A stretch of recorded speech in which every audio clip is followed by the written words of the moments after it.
السلام علیکم ورحمۃ اللہ وبرکاتہ۔ انشاءاللہ اس ویڈیو میں سورہ یاسین کے فضائل سیکھیں گے۔ شروع کرتے ہیں۔ سورہ یاسین قرآن مجید کا دل ہے اور بے پناہ فوائد کا حامل ہے۔ ہر طرح کی حاجت روائی اس کی تلاوت میں مضمر ہے، اور خاص کر اسے پڑھنے سے اللہ بہت راضی ہوتا ہے۔ احادیث میں اس کے بے پناہ فضائل بیان ہوئے ہیں۔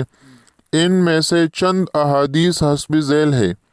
حدیث شریف ہے، حضرت انس رضی اللہ تعالی عنہ سے روایت ہے کہ جو شخص یاسین شریف پڑھے اسے 10 قرآن مجید پڑھنے کا ثواب ملے گا۔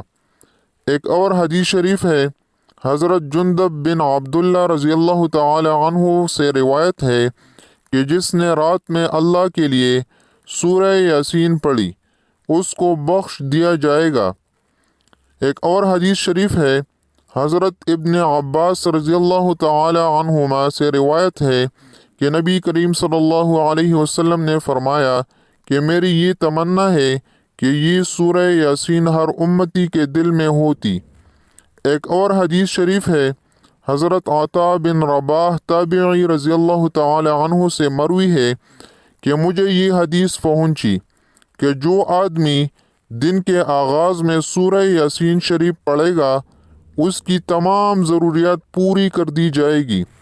ان احادیث سے معلوم ہوا کہ سورۃ یاسین پڑھنے سے دین و دنیا میں ہر قسم کی بلائی حاصل ہوتی ہے۔ خاص کر مرنے والوں کے قریب اس سورت کی تلاوت کی جائے تو ان پر نزع کی مشکلات آسان ہو جاتی ہیں۔ اس ویڈیو میں اتنا ہی۔ اللہ حافظ۔